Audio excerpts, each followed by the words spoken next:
mas é provável que ele chegue em algum momento. Então, não dá para contar que ele não vem, não tem por que não vir. Talvez, não tem por que não vir, então é quase certo que chegue. Eu tenho convicção que chegará. Sim, e chegará de que forma? De uma forma... nós temos condição de fazer esse controle, de que ele não se espalhe rápido? Quer dizer, como é que o senhor acha que isso... O que vai acontecer na hora que o vírus chegar aqui? Tem duas situações que são fundamentais. Um é o índice de transmissibilidade desse vírus. O que nós estamos vendo até agora, primeiro, o que é transmissibilidade?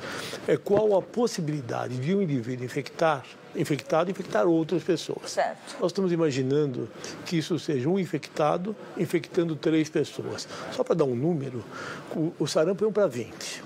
Mas agora, estou dizendo dos últimos dias, descreveu-se os hipertransmissores. Quer dizer, um indivíduo que infecta um maior número de pessoas em relação a outros. Então, tem as duas possibilidades. A outra situação é de mortalidade. Até esse momento, esta mortalidade é de mais ou menos 2%. Que não é considerada uma mortalidade alta, embora, claro, nenhuma mortalidade é comemorada ou desejada. Então, são duas situações que nós estamos querendo entender como é que vai funcionar. Neste momento, o coronavírus é um problema da China. 99% estão localizados na China. E são poucos casos de transmissão em outros tem 30 países que já descreveram casos, mas também ainda esporadicamente. Neste momento é um problema da China. Doutor Davi, nós vamos ver aí 2 telas com dados de uma pesquisa feita pelo Instituto Ipsos em 8 países, inicialmente os dados desse estudo, abordando a questão do medo, né, que acomete aí a população do mundo todo com relação a esse novo vírus, essa nova epidemia que o Japão aparece com 66%, depois vem a Austrália, depois vem Estados Unidos, França, Alemanha, e nós ainda temos aí nessa relação mais Reino Unido com 43%, Canadá com 42% e Rússia com 42%. Eles consideram a alta ameaça de surto do coronavírus, ou seja, a taxa de medo desses países atinge esse patamar. E numa segunda tela, eu queria lhe fazer uma pergunta reunindo as duas informações da mesma pesquisa, se perguntou se o governo deveria proibir viagens de e para países afetados pelo coronavírus. Então, nós vamos ver aí que a Austrália parece com 73%, o Japão com 71% e Estados Unidos também com 70%, à frente de França, Canadá, Reino Unido, Rússia e Alemanha. O que é que eu queria lhe perguntar? Faz sentido para um país que é afetado? O medo está aí mensurado nessas telas. Faz sentido, né? Essa pesquisa também levantou o que é que os governos deviam fazer ou poderiam fazer. E a população desses países respondeu a alguns casos, por exemplo. O transporte, os sistemas de transporte público, incluindo ônibus, metrô, trens, etc. e tal, devia tomar precauções para prevenir a expansão, não é? a transmissão do coronavírus. E, de outro lado, os aviões também deviam ficar sob inspeção obrigatória, mandatória durante todo esse período. Isso faz sentido? Medidas desse tipo poderiam evitar a disseminação do vírus? No caso do Brasil, se, por exemplo, naquela hipótese, o vírus se apresentasse, chegasse aqui, o que o doutor acha que é praticamente inevitável? 5 a 10% das infecções respiratórias do trato respiratório, especialmente em adultos, são causadas por coronavírus. Então, não tem nenhuma novidade do coronavírus, o grupo de vírus, causar infecção respiratória. Outras cepas de coronavírus. A novidade é este atual, que se chama um novo coronavírus. É a 7ª, né? Pois é, a 7ª, e que tem uma mutação genética, como sempre acontece. Teve a mutação, você pode ter uma forma de transmissão maior do que o habitual. Agora, bem, o gestor público, eu fui por muitos anos, tem que ter definições muito claras. Não é possível você controlar todas as entradas. Por quê? Este vírus, ele fica incubado até 14 dias. Neste período de incubação, que o indivíduo não apresenta sintomas, ele é transmissor. Então, tem medidas que são pouco efetivas. Você vai ficar medindo a temperatura de todo mundo que chega no Brasil, vai ter um indivíduo que está sem temperatura, assintomático, transmitindo. Você vai pôr máscaras no transporte coletivo, sabe o que vai acontecer? Não é o que vai acontecer, o que está acontecendo, não tem máscara.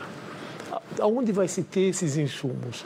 Então, entre o imaginável, o desejável e o factível, vem uma distância enorme. Você não controla essa situação do jeito que você quer. Então, nós temos que ter uma posição muito clara de tomar providências lógicas, efetivas, sem gerar pânico. Neste momento, quais são as providências? Do Brasil, nenhuma. Nós não temos um caso. É claro que todo mundo faz os planos de contingenciamento, então está muito adequado. O Ministério da Saúde o que está fazendo, associado aos estados e municípios. Você se prepara, você orienta e cria o teu plano de contingenciamento. Espera o que vai acontecer. Nós estamos discutindo há pouco que o aprendizado ele é aditivo. Você vai aprendendo e você aprende e aí forma a tua opinião.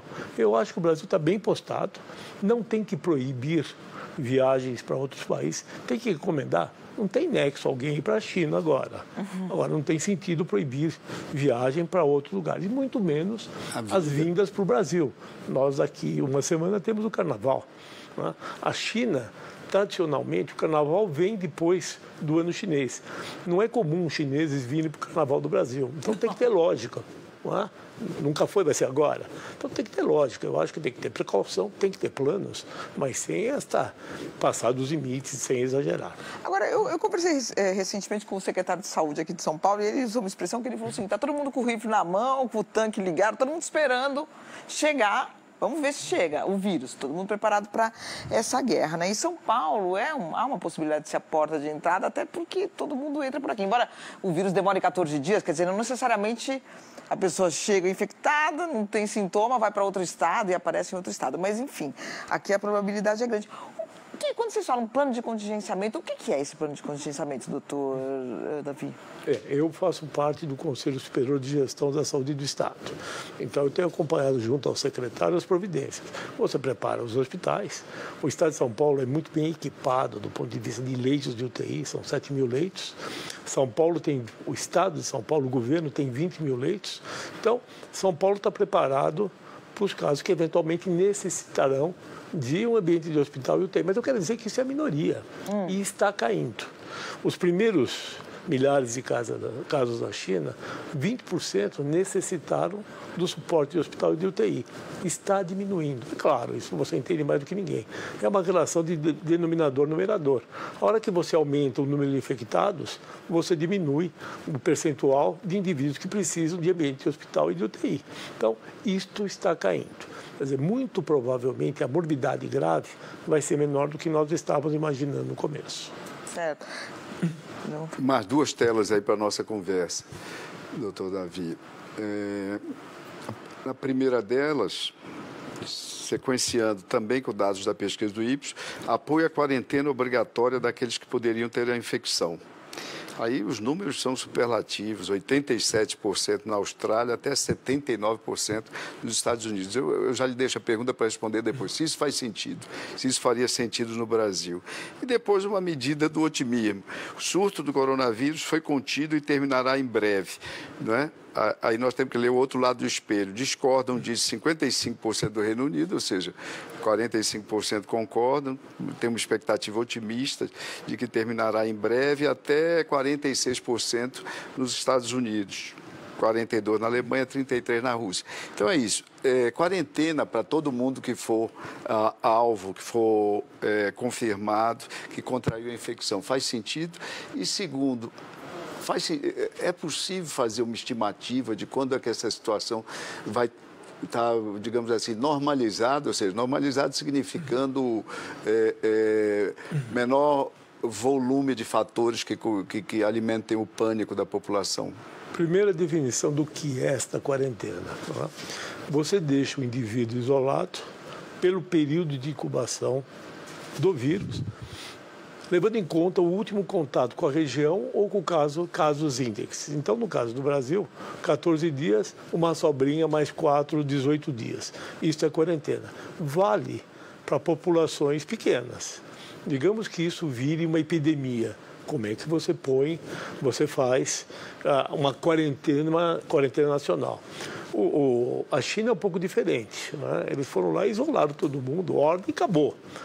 Não é assim o mundo, não é deste jeito e não é possível. Uma sociedade democrática. Democrática, aliás, né, você corre o risco, ao contrário, de você estar impondo algo que não é necessário. Então precisa tomar muito cuidado. De novo, o que é possível, o que é pertinente, o que é desejável, mas o que na verdade acontece é que você não consegue fazer quarentena para todo mundo. Segundo fato, a vigilância epidemiológica.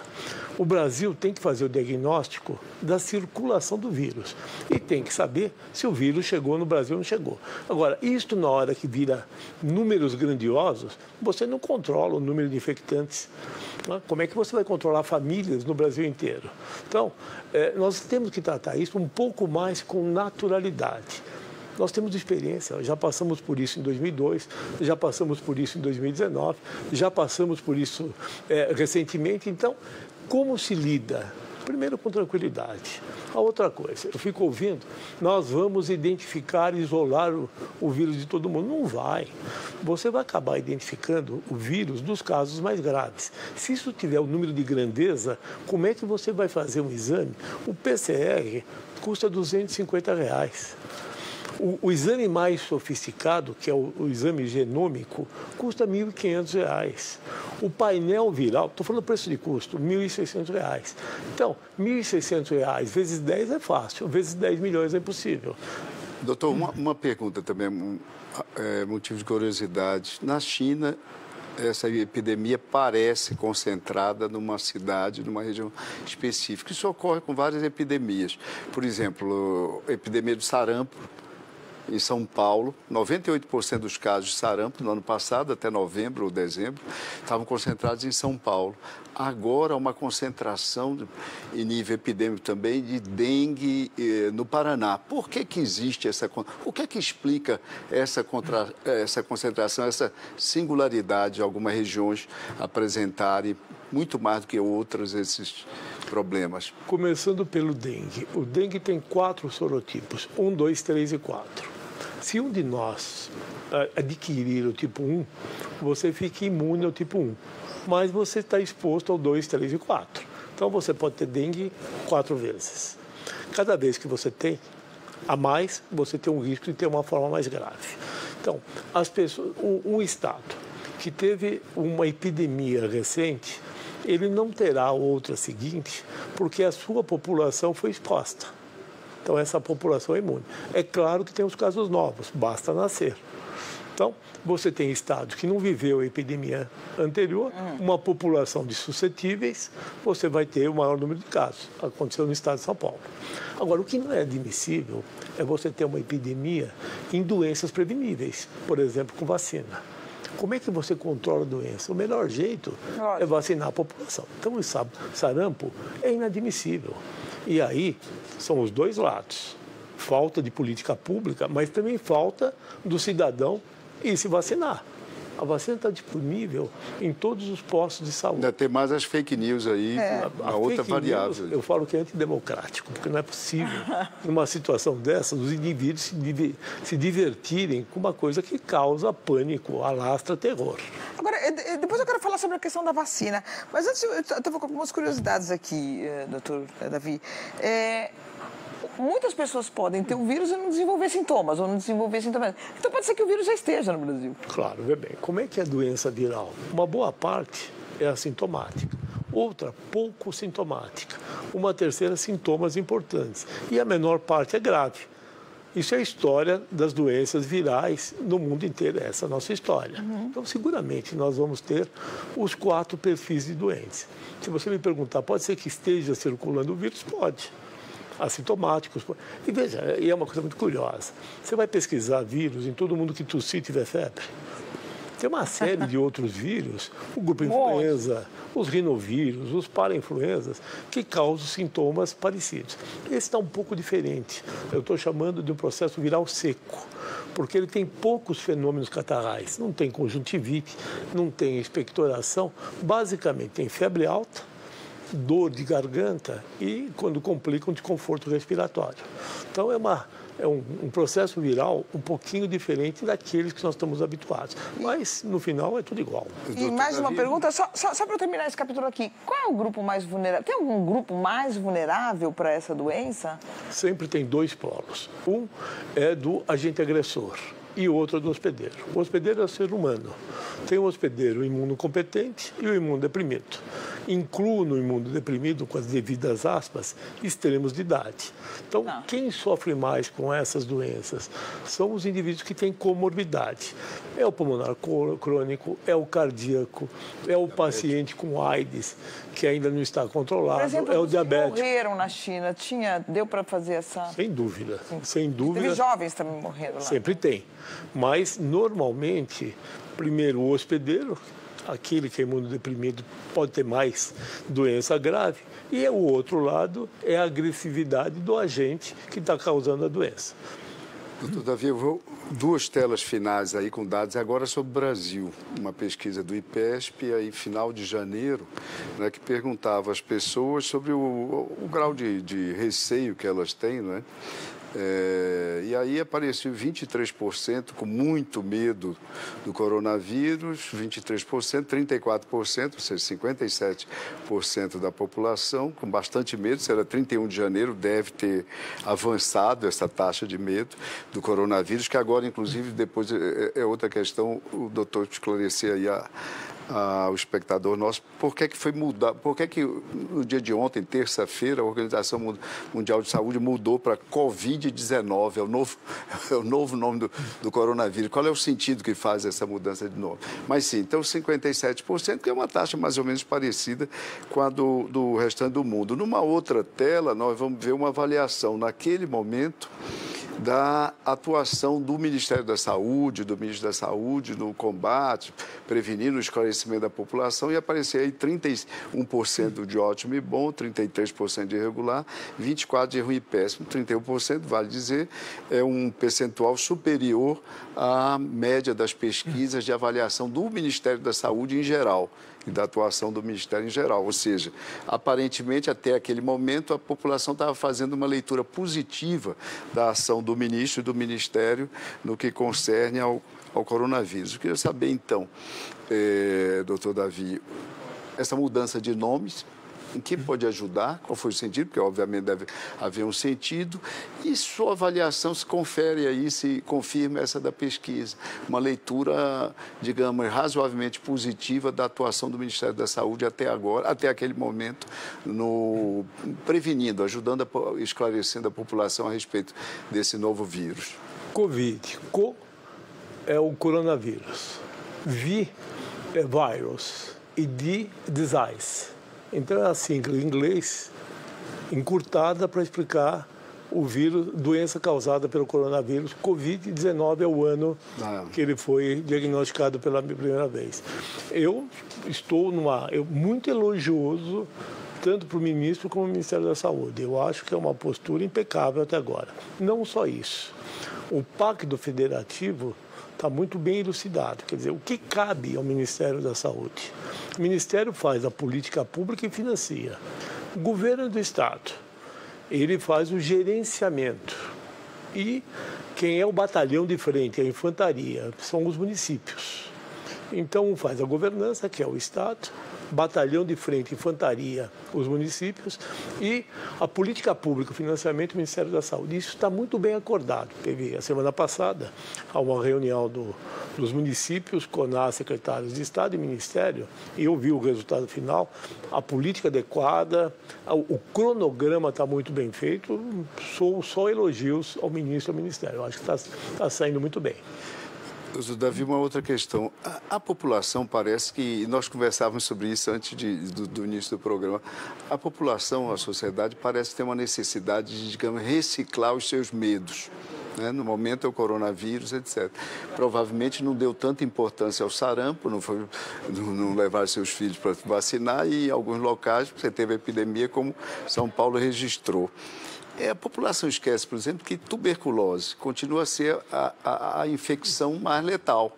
Nós temos no mundo afora, 1,5 milhão de pessoas morrem ou morreram até o ano passado, até 2018, que é a estatística que eu vi, de tuberculose. 10 milhões de pessoas desenvolvendo a doença. Por que há essa dificuldade? No seu entendimento, o que é que explica isso? Por que a população brasileira hoje está absolutamente tranquila em relação à tuberculose, né, que tem uma chance bastante razoável de se infectar, dela se infectar do bacilo de Koch, e está apavorada com o coronavírus lá da China? Pois é, primeiro uma história que nós convivemos juntos da febre amarela. A febre amarela lá atrás foi uma loucura. O povo invadindo... Não tinha, quase. Pois é, o povo invadindo os centros de saúde, agredindo os profissionais da área de saúde. A capital teve quantos casos, doutor? O senhor lembra de cabeça? Eu lembro que era... Não, o capital foi... é um vírus, foi a fase rural da doença, né? Nós não tivemos casos urbanos. O que aconteceu, então, principalmente, é que os turistas que foram para Mairipurã e Atibaia, nos condomínios que invadiram as matas, nos hotéis que estavam próximos, e este grupo não estava previamente vacinado porque não fazia parte do epicentro. Mas foi uma loucura. Depois que se divulgou que a vacina tinha efeitos adversos, como todas têm, o que aconteceu? Ninguém mais quer saber da febre amarela. Isto faz parte, é muito curioso, é muito interessante esse fenômeno psicossocial. A outra é a história da tuberculose. Milenar, continua infectando, é um problema mundial, não poupa nem os países ricos. O bacilo álcool-ácido resistente, multiresistente aos medicamentos, e nós temos aí, ninguém fala mais de tuberculose, é curiosíssimo, né? Mas é uma doença eminentemente prevalente e mortal. Doutor Davi, essa questão das vacinas, você estava falando agora que de repente as pessoas não queriam mais tomar vacina, etc. Eu estava conversando com o doutor Marcos Boros, que é também um grande especialista do estado de São Paulo, e ele falou, não, a gente está tentando fazer umas pesquisas e tal, porque assim, só falar é fake news, por isso as pessoas não vão, ou é questão de religião. Ele falou, não, talvez a gente não esteja conseguindo chegar. Qual é a dificuldade, quer dizer, qual é o diagnóstico real do porquê as pessoas estão se vacinando menos? Já se conseguiu fazer essa investigação mais aprofundada? O que é? É só fake news que está afastando as pessoas? O que mais pode estar levando as pessoas a não se vacinarem? Além dessa questão da febre amarela, que é o medo, né? Isso me incomoda muito. E eu fui revisar, eu fui ler tudo que está disponível a respeito dessa história de fake news em saúde. Grupos, inclusive de competência intelectual, isto mundo afora, lançaram que as vacinas causam doenças, principalmente doenças de evolução lenta. Então, a vacina do sarampo causa autismo. E fizeram isto com muita competência que eu chamo do mal. Lógico. Tem um trabalho publicado há poucos anos, onde o pesquisador ele contou uma mentira científica. Até ele ser desmentido cientificamente, isso se espalhou. E ele enfocava as complicações das vacinas. Eu garanto a vocês que não há um trabalho científico no mundo que justifique esse alarde do ponto de vista de efeitos adversos. Tudo tem efeitos adversos. Vacinas, antibióticos, antifúngicos. Você sempre pesa custo-benefício. E eu afirmo que o custo das vacinas é milhões de vezes maior do que não vacinar. Não é admissível que a pessoa não se vacine. Pior do que isso, que não vacine seus filhos. Eu acho que isso é desumano, você expor um filho a doenças preveníveis. Doutor David, uma matéria hoje na Folha de São Paulo, do repórter Matheus Moreira, me chamou a atenção. Mostrava o seguinte: a SARS, que é a epidemia de coronavírus em 2002 e 2003, matou 800 pessoas, mas deixou uma consequência séria. 42% das pessoas que foram acometidas tiveram transtornos, desenvolveram transtornos mentais. transtornos, em alguns casos, em muitos casos, muito importantes. É possível fazer essa mesma estimativa hoje sobre essa quantidade? São 30 mil já, ou 40 mil infectados pelo vírus na China. Vai haver esse impacto que aí é mais duradouro, ou seja, a pessoa escapou à letalidade, etc. e tal, sobreviveu, etc. Mas há essa chance desse problema nesse volume apontado? Eu li a matéria, inclusive, muito interessante. Agora, nós temos que começar também o contrário. Qual é a prevalência dos transtornos mentais na população mundial? É muito mais prevalente do que se imaginava, sem a história das epidemias. Então, eu acho que já há uma base de alterações importantes que hoje estão muito visível, né? E muito diagnosticado. Então, eu acho que já há uma base que não é maior do que se imaginava. Acoplado a uma situação de medo, eu acho que são dois fatores que se adicionam e acontece o que está acontecendo. Eu não vejo como monofatorial. Eu acho que é a somatória de situações que tem muito a ver com o mundo moderno. Hoje você vê que as pessoas estão mais agitadas, mais alteradas, mais preocupadas, mais envolvidas. Então, acho que mundo moderno mais... Uma rotação mais acelerada. Mais acelerada. Eu falo que é um acima. Doutor Davi, a gente está chegando ao fim do programa, mas eu quero fazer uma pergunta bem simples para o senhor nesse final.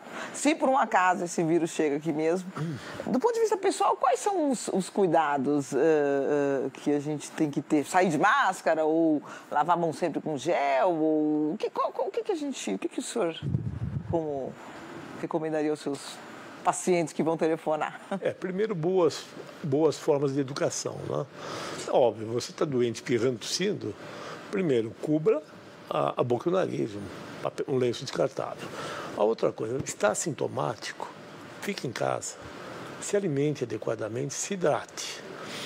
Terceiro, o bom e ótimo hábito de lavar as mãos.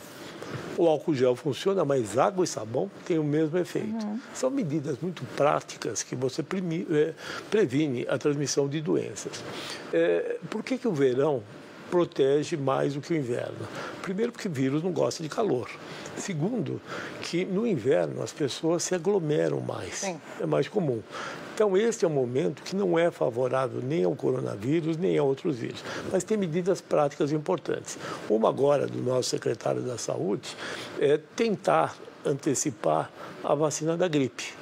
O Butantan tem 75 milhões de doses que podem começar a ser entregues a partir do início de março. Esta é uma boa medida, porque você diminui a prevalência de um vírus que é muito importante, um a menos, ou pelo menos não tanto como seria. Então, são algumas medidas práticas que você, embora não haja diretamente no coronavírus, você consegue ajudar.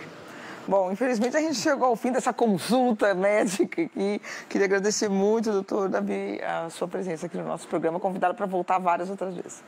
Muito obrigado, é um prazer. Eu acho que é uma missão nós estarmos esclarecendo a população. Muito obrigado.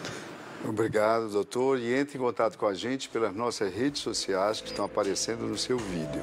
E se você quiser ter acesso ao relatório completo das pesquisas que nós mostramos aqui no Ponto a Ponto, elas estão no nosso site. Muito obrigado pela audiência e até a semana que vem. Você pode rever o programa de hoje e todos os que já foram ao ar também no site bandnewstv.com.br. Muito obrigada pela companhia e até o próximo Ponto a Ponto.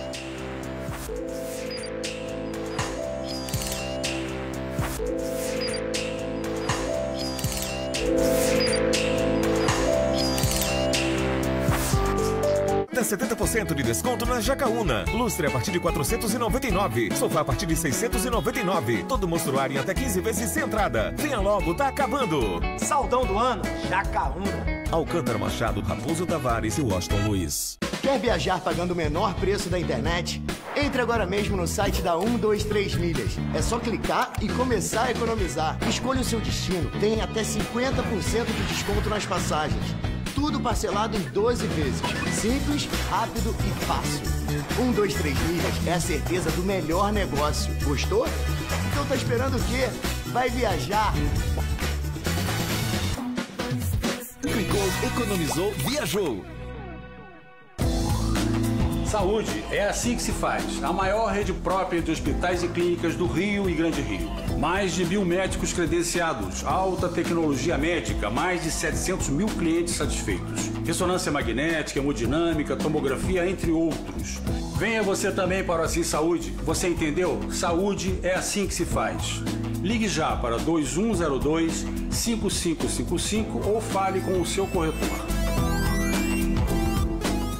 O Grupo Tour House é especialista em viagens e eventos corporativos e viagens de incentivo. Oferecemos as melhores experiências aos nossos clientes, com atendimento ágil e VIP House para os principais executivos. Ferramentas de gestão end-to-end de todos os processos, seja para eventos memoráveis ou viagens corporativas.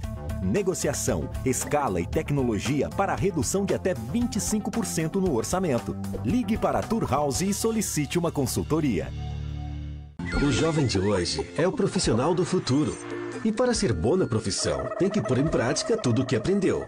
É aí que entra o estágio e o aprendizado.